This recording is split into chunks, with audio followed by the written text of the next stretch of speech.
안녕하세요. 저는 수원에 사는 40대 초반의 여자입니다. 제가 이렇게 오늘 사연을 올리는 이유는 믿었던 두 사람의 배신 때문인데요. 저는 인복이 많은 사람인 줄만 알았는데 이런 비극을 겪을 줄은 꿈에도 몰랐어요. 복수라도 시원하게 해주고 싶었는데 지금까지 싸워본 적이 없어서 싸울 줄도 모르는 사람이 복수라고 뭘 알겠나요?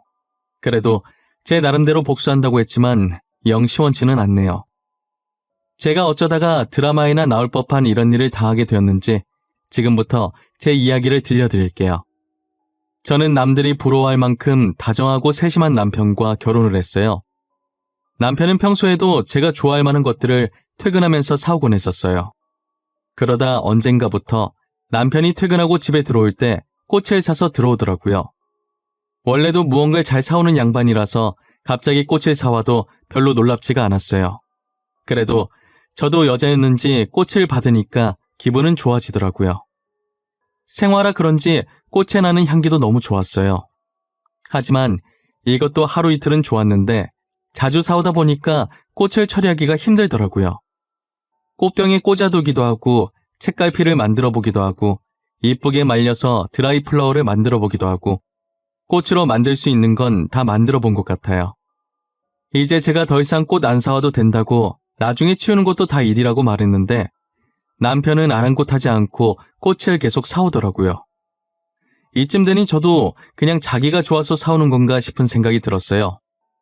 저는 평소 집에 올 때 주변을 둘러보지 않고 앞만 보고 직진하는 스타일이에요. 그러다가 어느 날 퇴근길에 주변을 둘러보게 되었는데 못 보던 꽃집이 있더라고요. 밖에서 꽃집 안을 살짝 둘러보고 있는데 가게 안에 절친한 친구가 있었어요. 저는 반가운 마음에 들어가서 수다를 떨기 시작했어요. 야, 뭐야? 너가 왜 여기 있어? 꽃집 차릴 거라더니 여기에 차린 거야? 언제부터 한 거야? 왜 나한테 말 안 했어? 시연아, 이게 얼마만이야? 나 아직 가오픈한 거라서 정식 오픈하게 되면 너한테 말하려고 했지. 나 이제 가오픈 2주차야.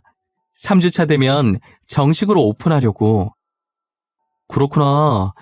정식 오픈하면 내가 꽃다발이라도 하나 사러 올게. 지금 남편이 꽃을 하도 사와서 집이 꽃밭이야. 아참, 너네 남편 요즘 꽃 사러 자주 오던데 그것도 너한테 말해줘야지 하다가 퇴근 준비만 하면 까먹어서 말을 못했어. 아, 여기서 산 거였어?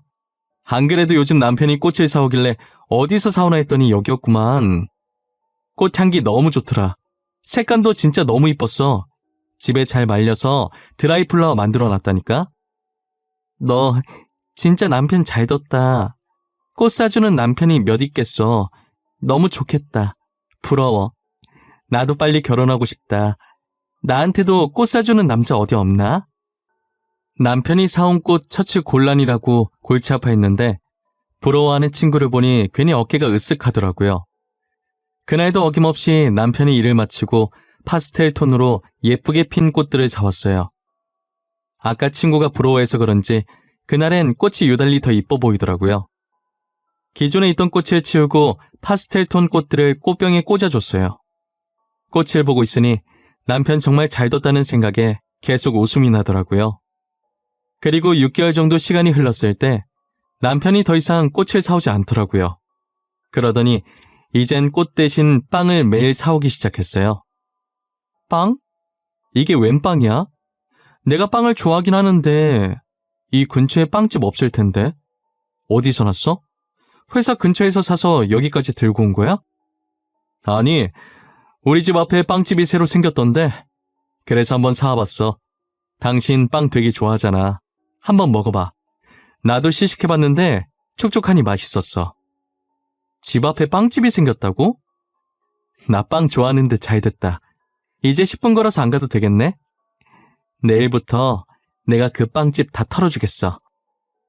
저는 빵집이 생겼다는 남편의 말을 듣고 다음날 빵을 사러 갔더니 친구가 카운터에 서 있었어요. 혜인아, 너 꽃집은 어쩌고 여기서 일하고 있어? 이제 꽃집은 안 하기로 한 거야? 응, 꽃집 자리가 별로였는지 찾는 사람들도 잘 없고 장사가 안 되더라고. 그런데 여기 빵집이 없길래 자리 조금 옮겨서 빵집 오픈했어. 잘 생각했어. 너무 잘했다, 진짜. 여기서 빵집 가려고 하면 10분 정도 걸어야 됐거든. 나 학교 다닐 때 별명 빵순이었잖아. 빵 사러 갈 때마다 진짜 힘들었어. 빵집 하길 잘했네. 자주 사러 와. 내가 서비스로 빵 몇 개 더 넣어줄게. 온전히 내 개인 가게라서 마음대로 해도 되거든. 오, 친구 찬스. 너무 좋다. 근데 내가 사러 오는 일 주말 말곤 거의 없을걸? 아마 남편이 퇴근하면서 사다 줄 거야. 우리 남편 보이면 서비스 줘야 한다. 알겠지? 알겠어. 안 그래도 어제 왔길래 서비스로 몇 개 더 넣어줬어. 진짜 부럽다, 지집애. 결혼 하나는 잘했다니까. 제가 말했던 것처럼 남편은 퇴근할 때마다 양손 가득 빵을 사왔어요. 그러다가 아파트 주민 사이에서 이상한 소문이 돌기 시작했어요. 그 얘기 들었는가? 아니 왜 있잖여. 백일동에 사는 멀끔하게 생긴 남자 말이여. 그 남자랑 요 앞에 빵집 사장이랑 사귄다던데 얘기 못 들었는가? 에? 그 키 크고 훤칠한 남자 말씀하시는 거예요? 그 남자 유부남 아닌가?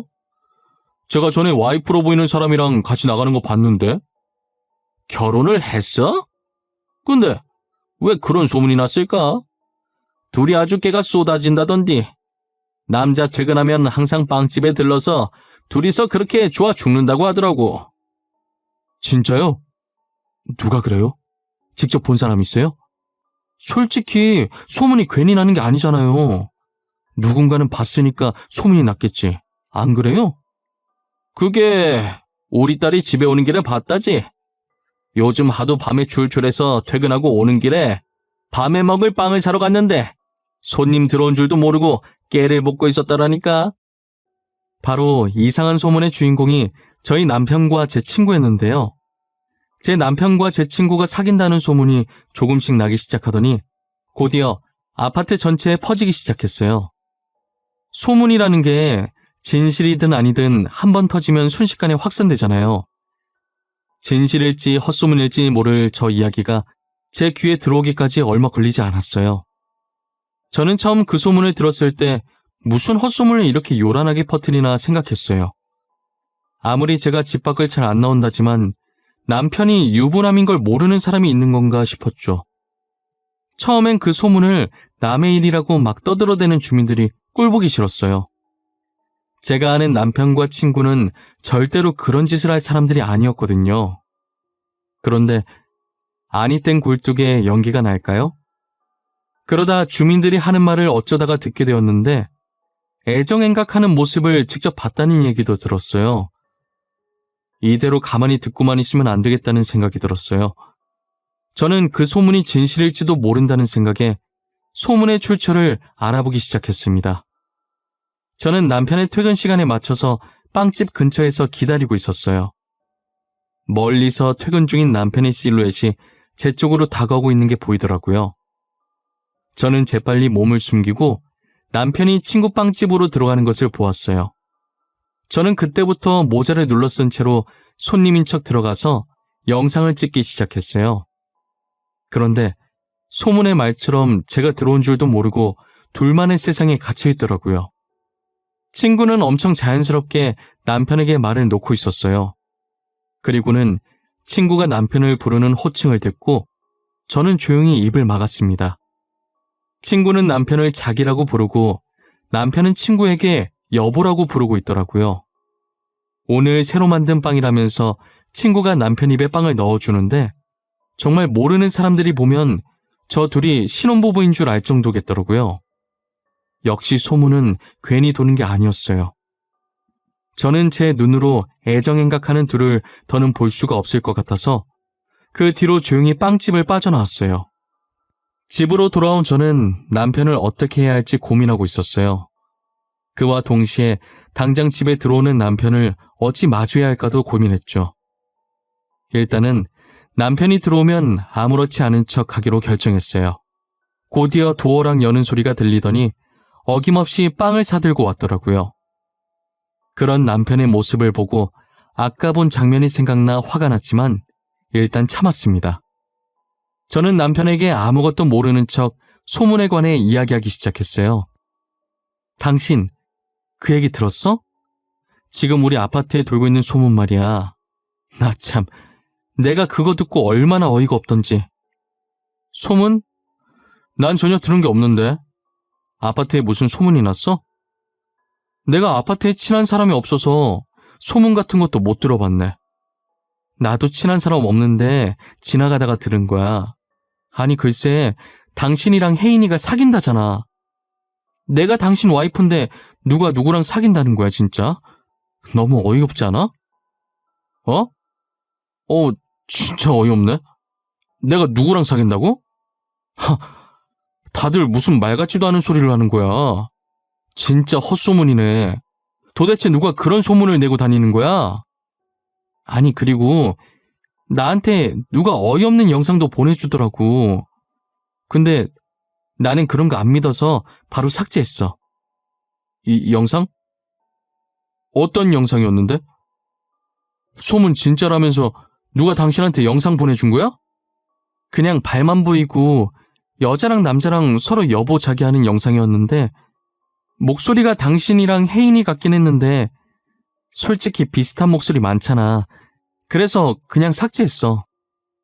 요즘 누가 그런 장난을 하는 거야 진짜. 지금 아무 탈 없이 잘 사는 가정 무너뜨릴 일 있대? 진짜 어이없어. 잡히면 가만 안 둘 거야 내가. 남편 얼굴이 새하얘져서는 끝까지 화내는 척하면서 은근슬쩍 자리를 피하더라고요. 저는 그런 남편을 힐끔 보고 계속 모르는 척하고 있었어요. 사실 제가 이렇게 하면 제 친구와의 관계를 정리할 줄 알았어요. 하지만 그건 저의 큰 착각이었던 거죠. 이제껏 다정했던 남편을 믿고 사람을 잘못 본 것이었던 거예요. 저러고 다음날 또 빵집에 갔는데 제가 그렇게 얘기를 해도 정신을 못 차린 건지 또 둘만의 세상에 갇혀서 애정 행각을 하고 있더라고요. 저는 그 모습을 또 몰래 영상으로 담아놨습니다. 친구는 남편에게 언제 이혼할 거냐고 난리를 치고 있더라고요. 자기, 도대체 언제 이혼할 거야? 진짜 이혼 안 할 거야? 난 자기랑 결혼하고 싶은데 자기는 아니야? 나만 자기 좋아하는 거야? 나도 여보 많이 좋아하지. 여보랑도 살아보고 싶고. 하지만 난 시연이도 너무 사랑해. 둘 다 너무 좋아서 이혼하고 싶지는 않아. 내가 전에도 말했잖아. 이혼하는 건 싫다고. 여보가 알겠다며. 그때는 이렇게까지 자기가 좋아질 줄 몰랐지. 시연이가 말했던 것보다 더 다정해서 포기가 안 돼. 나 매번 시연이가 부러웠어. 어디서 이런 남편을 구했나 싶고. 여튼 난 절대 이혼은 안 돼. 못해. 다시는 이혼하라는 얘기 꺼내지 마. 나 진짜 화낼 수도 있어. 이기적이라고 생각할 수도 있지만 여보도 알고 만난 거잖아. 그래도 자기랑 결혼하고 싶은 걸 어떡해. 나는 지금 20년 지기 친구 배신하고 당신 만나는 거야. 내 인생 반을 공유한 친구를 배신한 거라고. 나는 당신 만나는 거 쉬운 줄 알아? 저는 저 둘의 대화를 듣고 있으니 화가 나다 못해 어이가 없어지더라고요. 저는 증거 영상을 찍는 것을 멈추고 모자를 벗었어요. 아직도 어리석은 저 두 사람은 저를 발견하지 못했죠. 그리고는 그들에게 다가가서 남편 뺨을 그대로 내려쳤습니다. 남편은 이게 무슨 짓이냐며 화를 내면서 돌아보는데 제가 서 있자 무릎을 꿇고 빌기 시작했어요. 당신 언제부터 거기 있었어? 다 들은 거야? 아니지. 당신 지금 뭔가 오해하고 있는 거야. 나는 빵 사러 온 거야. 당신 빵 좋아하잖아. 그래서 빵 사러 왔어. 처음부터 다 들었어. 너네 진짜 웃기더라. 사람 바보 만드니까 재밌나 봐. 언제부터 속였어? 꽃 사줬을 때부터 속였니? 그때부터였어? 아니야. 처음 꽃 사줬을 땐 정말 당신이 좋아할 것 같아서 산 거야. 꽃을 자주 사러 갔더니 자연스레 안면 트게 되었고 말 나눠봤는데 잘 통하길래 어쩌다 보니 이렇게 됐어. 내가 진짜 어이가 없어서 난 끝까지 아니길 바랬어. 정말 헛소문이겠거니 했어. 둘 다 절대 그런 사람들 아니라고 굳게 믿고 있었으니까. 자기야, 내가 미안해. 잘못했어. 잠시 미쳤었나 봐. 뭔가에 씌었나 봐.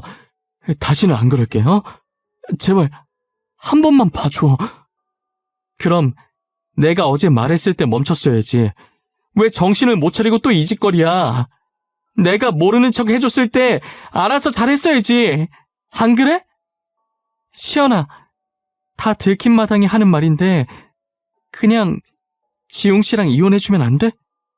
나 너랑 인연 끊을 거 각오하고 지웅 씨 만나는 거야. 이제 네가 지웅 씨 좀 놔줘라. 너 진짜 웃긴다. 친구 남편 뺏어가 놓고 당당하네?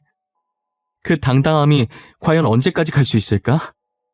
너도 나랑 인연 끊을 거 각오했다고 해서 하는 말인데 너 상간녀 소송하고 지구 끝까지 괴롭힐 거야.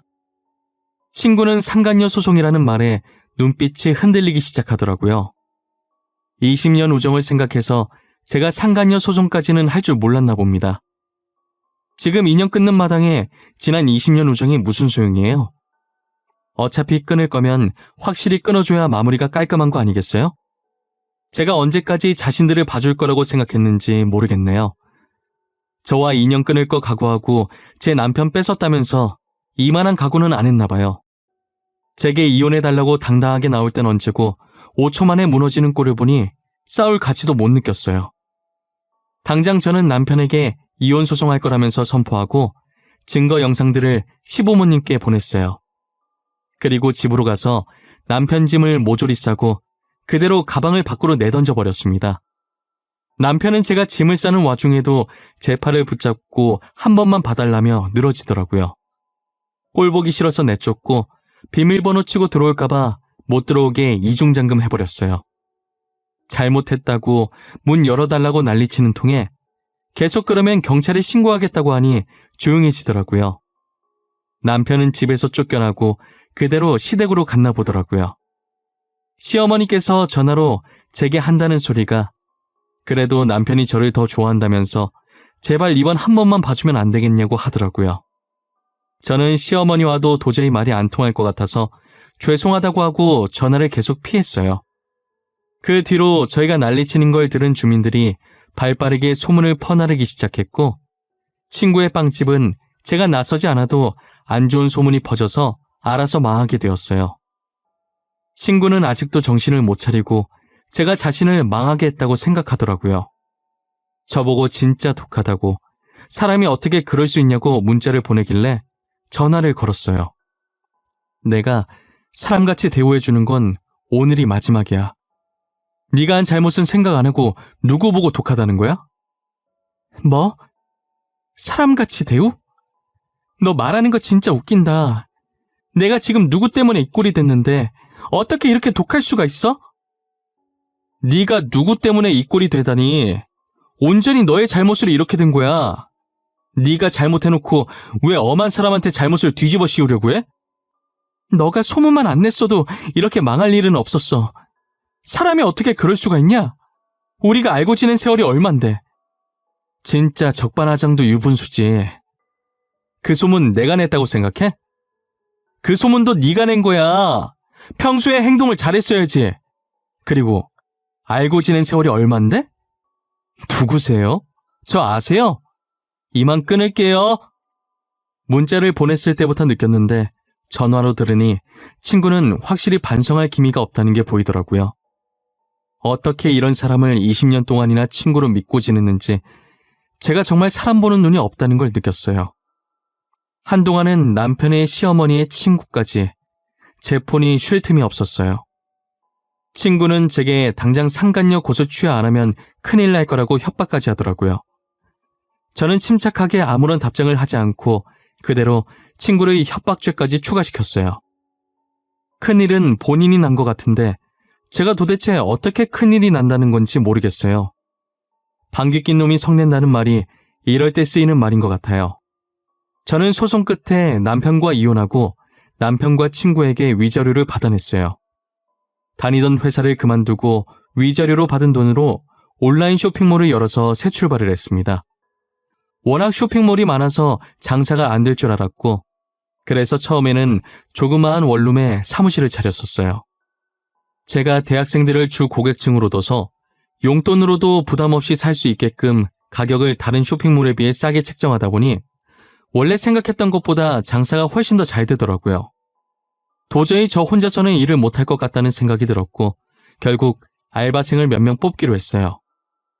들어온 이력서들을 정리하고 있는데 눈에 띄는 이름이 보이더라고요. 제 친구였던 사람이자 제 남편의 상간녀였던 사람과 이름이 똑같았어요. 설마 하는 마음으로 일단 서류 전형에 합격시켰어요. 면접 날이 되었고 서류 전형에 합격한 사람이 한 명씩 들어오는데 역시나 예상대로 친구가 들어오더라고요. 친구는 저를 보자마자 웃고 있던 얼굴이 서서히 굳어가기 시작했어요. 다들 얼굴에 미소가 가득한 게 굉장히 밝고 일을 잘할 것 같아 보이네요. 그런데 서혜인 씨는 표정이 왜 그런 거죠? 무슨 안 좋은 일이라도 있으신가 봐요? 아닙니다. 제가 원래는 정말 잘 웃는 편인데 긴장을 너무 많이 해서 그런 것 같습니다. 죄송합니다. 아니에요. 죄송할 거 전혀 없어요. 긴장하다 보면 그럴 수도 있죠. 그래도 면접인데 억지로라도 웃어야 되지 않겠어요? 다른 분들은 웃는 게 쉬워서 웃고 계신 게 아닐 텐데요. 살짝 날이 서 있는 제 말에 서로 눈치를 보며 면접장 분위기는 순식간에 살얼음판이 되었어요. 하지만 제가 곧바로 다른 지원자분들에겐 상냥하게 이것저것 하나하나 질문하니 지원자들도 제가 하는 질문에 또박또박 웃으면서 대답을 하더라고요. 친구에게는 질문을 단 하나도 하지 않았고 눈길조차 주지 않았습니다. 면접이 거의 끝나갈 때쯤 친구 표정은 누가 살짝만 건드려도 울 것 같더라고요. 그리고 처음이자 마지막으로 친구에게 질문을 하나 던졌습니다. 자, 마지막으로 서혜인 씨는 잘하는 게 무엇인가요? 분명 잘하는 게 하나 있을 텐데 말이에요. 그죠? 저는